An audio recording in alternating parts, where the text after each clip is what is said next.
نحمده ونصلي ونسلم على رسوله الكريم اما بعد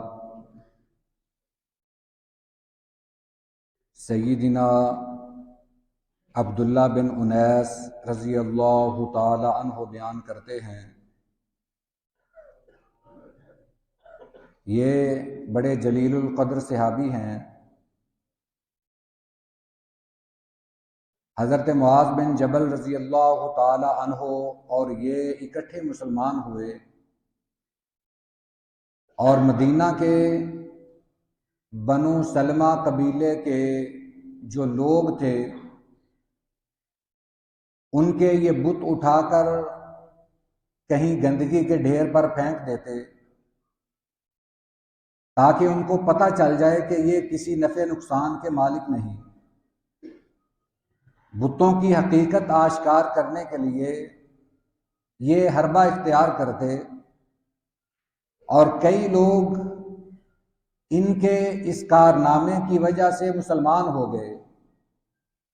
بتوں سے بدظن ہو کر انہوں نے جب دیکھا کہ یہ بت یہ اپنی حفاظت ہی نہیں کر سکتے تو ہمارے یہ مشکل کشا کیسے ہو سکتے ہیں، انہوں نے بتوں کی عبادت کو چھوڑ کر اسلام قبول کر لیا۔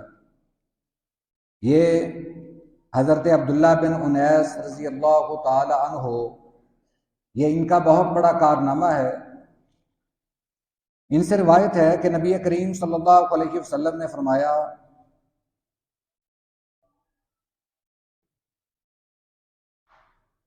من اکبر الکبائر الاشراک باللہ،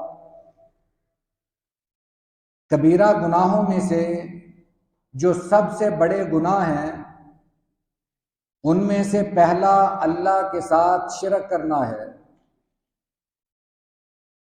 وعقوق الوالدین، اور دوسرا بڑا گناہ والدین کو ستانا ہے،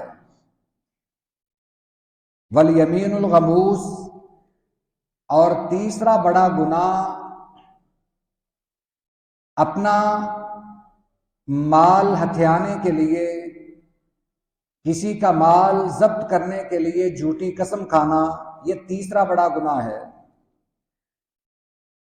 پھر نبی کریم صلی اللہ علیہ وسلم نے قسم کھا کر یہ بات ارشاد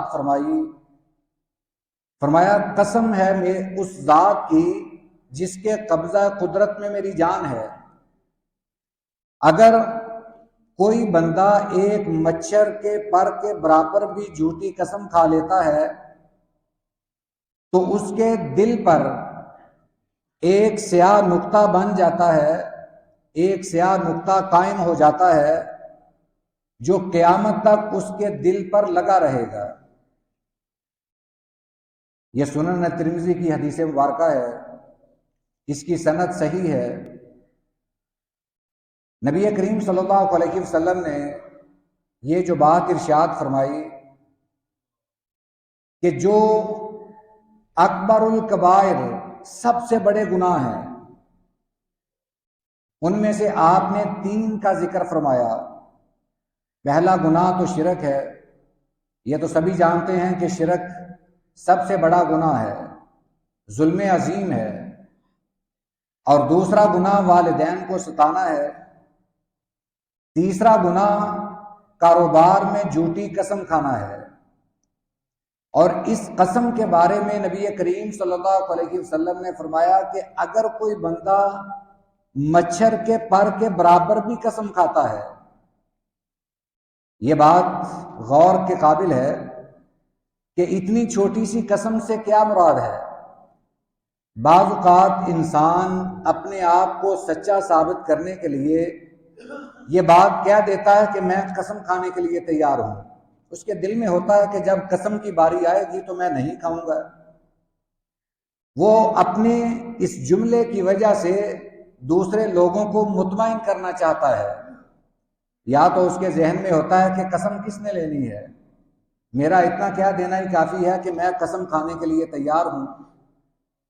آدمی یہ بات کہہ دیتا ہے اگرچہ اس کے دل میں ہو کہ میں نے قسم کھانی نہیں ہے، یا اس کے دل میں یہ بات ہو کہ یہ لوگ مجھ سے قسم نہیں لیں گے، قسم لینے کی نوبت ہی نہیں آئے گی، اس نیت سے وہ یہ کہہ دیتا ہے کہ میں قسم کھانے کے لیے تیار ہوں، حالانکہ اس نے قسم کھائی نہیں ہے۔ آپ اس کو یوں سمجھ لیں کہ جیسے ایک مچھر کا پر ہے، یہ اس کے برابر قسم ہو سکتی ہے۔ آدمی اس قسم کی وجہ سے اپنے آپ کو پاک کرنا چاہتا ہے وہ جھوٹا ہے، اس کی قسم کا جو اعلان ہے، جو اقرار ہے، وہ جھوٹا ہے۔ اس کو پتا ہے کہ نہ تو میں نے قسم دینی ہے، نہ انہوں نے قسم لینی ہے، کہہ دینے میں کیا حرج ہے؟ میں یہ کہہ دیتا ہوں کہ میں قسم کھانے کے لیے تیار ہوں۔ اکثر لوگ یہ بات کہہ دیتے ہیں، اپنی بات میں وہ جھوٹے ہوتے ہیں، صرف مطمئن کرنے کے لیے کہتے ہیں کہ میں قسم کھانے کے لیے تیار ہوں، آپ مجھ سے قسم لے لیں۔ تو یہ بھی بہت بڑا گناہ ہے۔ یہ ایسے ہی سمجھ لیں کہ آپ نے قسم کھا لی ہے۔ آپ نے اگر یہ کہہ دیا کہ میں قسم کھانے کے لیے تیار ہوں تو سمجھ لیں کہ آپ نے قسم کھا لی ہے۔ نبی کریم صلی اللہ علیہ وسلم نے فرمایا کہ یہ اتنا بڑا گناہ ہے کہ اس آدمی کے دل پر ایک نقطہ سیاہ رنگ کا بن جاتا ہے اور قیامت تک کوئی چیز اس نقطے کو ختم نہیں کر سکتی، وہ نقطہ قیامت تک قائم رہے گا۔ اللہ تعالیٰ سے دعا ہے اللہ ہمیں اس بدبختی سے محفوظ فرمائے۔ وآخر دعوانا ان الحمد للہ رب العالمین۔